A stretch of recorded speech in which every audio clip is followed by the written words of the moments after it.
ოპოზიციამ სამომავლო სამოქმედო სტრატეგია აქციაზე გააჟღერა, რომელიც პარლამენტის შენობის წინ გაიმართა. ისინი მომავალი თვის განმავლობაში რამდენიმე აქციას და სახელმწიფო უწყებების შენობების პიკეტირებას გეგმავენ. გენო ოსიყმაშვილი მოგვიყვება უფრო დეტალურად ოპოზიციის გეგმების შესახებ. გენო, გისმენთ.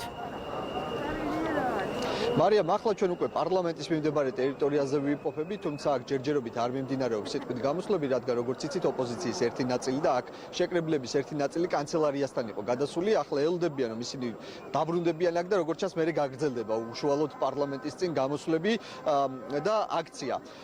თუმცა დღევანდელი აქცია ზუსტად 2 საათზე დაიწყო, ის საქართველოს ჰიმნით გაიხსნა და ერთ-ერთი პირველი, ვინც გამოსვლებს, უпроსოდ აქციის მონაწილეებს მიმართა, ხატია დეკანოიძე იყო, როგორც ჩანს, ის ერთგვარი მოდერატორია დღევანდელი აქციის. ხატია დეკანოიძემ ასევე წაიკითხა წერილი, რომელიც ნიკა მელიამ, ნაციონალური მოძრაობის პარტიის თავმჯდომარემ გამოგზავნა ციხიდან და გააცნო ეს წერილი აქციის მონაწილეებს. ნიკა მელია ამ წერილში ამბობს, რომ მისი თავისუფლებისთვის ხარკად მოითხოვა ხელისუფლებამ თანხა, თუმცა როგორც ნიკა მელია აღნიშნავს, თავისუფლება არ იყიდება და მისთვის თავისუფლებისკენ მიმავალი გზა დღეს სწორედ საკანზე გადის. მან მოუწოდა აქ შეკრებილ ადამიანებს, ზოგადად პროტესტის მქონე ადამიანებს, რომ იყვნენ მედგრად და უიმედობა არ ჰქონდეთ და ძლავრი პროტესტი გაარღვევს და გაარღვევს ამ ტალღას და მივა იმ მიზნამდე, რომელიც მათ აქვს ჩაფიქრებული. ამის შემდეგ უკვე მოქალაქეებს მიმართა ბადრი ჯაფარიძემ და ბადრი ჯაფარიძემ უკვე წაიკითხა ერთიანი ოპოზიციის მიმართვა. ეს მიმართვა ეხებოდა და იყო მისამართით როგორც ქართული ოცნების, ასევე საერთაშორისო თანამეგობრობის მისამართით, როგორც ბადრი ჯაფარიძემ აღნიშნა და ამ მიმართვის ერთ-ერთი მთავარი პათოსი იყო ის, რომ მაგალითად ოპოზიცია ითხოვს შეწყდეს ოპოზიციური პარტიის ლიდერების დევნა, გათავისუფლდნენ ასევე ოპოზიციური პარტიის ლიდერი ნიკა მელია ამ შემთხვევაში და ნიკა რურუა ციხიდან და დაინიშნოს ვადამდელი არჩევნები, ანუ ის მოთხოვნები, რაც ისედაც აქვს ოპოზიციას. ჩემგან მოითხოვეს ხარკი, თავისუფლების ქირა. მინდა მივმართო მათ, ვინც დღეს ჩვენი სახელმწიფო მიიტაცა და ძარცვავს. თავისუფლება არ იყიდება. თავისუფლებით არ ვაჭრობენ. თავისუფლება უნდა მოიპოვო და დიახ, ის ხანდახან.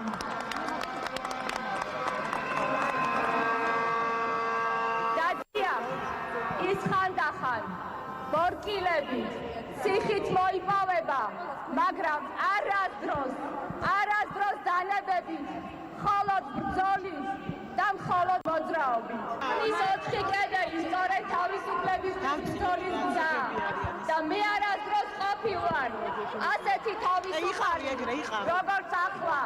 ჩემთვის და ჩვენთვის თითოეული ჩვენთაგანისთვის ვარ ციხეში, მაგრამ ვარ თავისუფალი, ვარ თქვენთან, თქვენ ხართ ჩემთან, იმიტომ რომ უკეთესი საქართველო იწყება ახლა აქ და დღეს.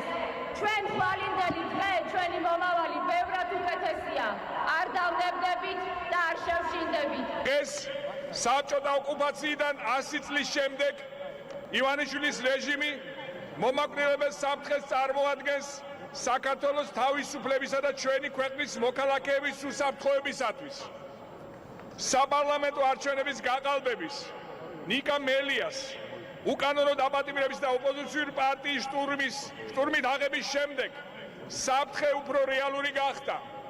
ივანიშვილის მოღალატეობრივი პოლიტიკა აწყობს მხოლოდ რუსეთს, ოკუპანტს, რომლის ამოცანა ჩვენი სუვერენიტეტის დამხობაა. ამ კრიზისის განსამუხტად და პროცესების მშვიდობიან კალაპოტში დასაბრუნებლად აუცილებელია პოლიტიკური დევნის შეწყვეტა, ნიკა მელიასა და გიორგი რურუას გათავისუფლება და ახალი საპარლამენტო არჩევნების დანიშნა იმ სისტემით და წესებით, რაც მოლაპარაკებისას შემუშავებულ საერთო ოპოზიციურ წინადადებებში ასახული. ესაა საქართველოს დემოკრატიული ოპოზიციური პარტიების მთავარი მოთხოვნა და ეს პოზიცია არ გადაისინჯება. ახლა ოცნების მაღალჩინოსნები ამბობენ, რომ არანაირ უკან დახევას რეალურ ცვლილებებს არ აპირებენ, მაგრამ ჩვენ ვიცით, რომ მშვიდობიანი ლეგიტიმური ძალის დემონსტრირებით ივანიშვილის იძულება შესაძლებელია. ამას სჭირდება საქართველოში მშვიდობიანი, მტკიცე, მწვავე, უწყვეტი და ყოვლისმომცველი პროტესტი. ასევე თავისუფალი სამყაროს ხარდაჭერა ქართველი ხალხის არჩევანისადმი. დღეს ჩვენ ვხედავთ თავისუფალი სამყარო პროტესტის ზვავს ქართული ოცნების თავზე. ივანიშვილის რეჟიმის ამ მასშტაბის და ასეთი მკაფიო შეფასებები დასავლეთიდან აქამდე არ მოგვისმენია.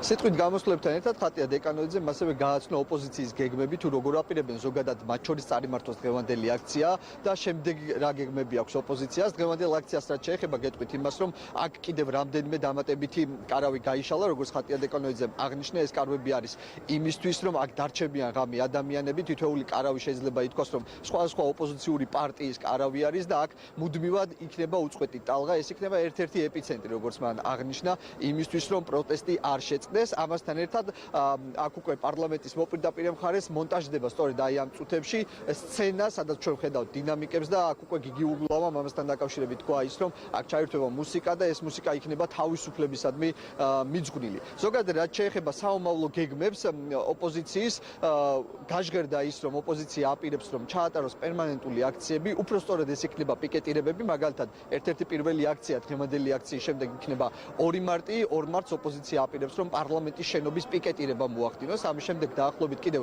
4-5 აქცია იქნება სხვადასხვა ლოკაციებზე და ისინი აპირებენ კანცელარიის, შინაგან საქმეთა სამინისტროს და სასამართლოს პიკეტირებას. ჩვენ 2 მარტს თავისუფლებისთვის მებრძოლ ადამიანებთან ერთად გეგმავთ პარლამენტის შენობის პიკეტირებას.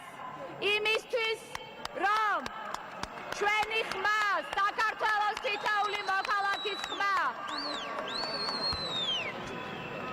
გაიგოს რეჟიმმა და ამ შენობაში საქართველოს დამოუკიდებლობის სიმბოლოში, სადაც გავრილოვი წამოასკუპეს, კომფორტით ვერ დაჯდეს ვერც ერთი გავრილოვის მსახური.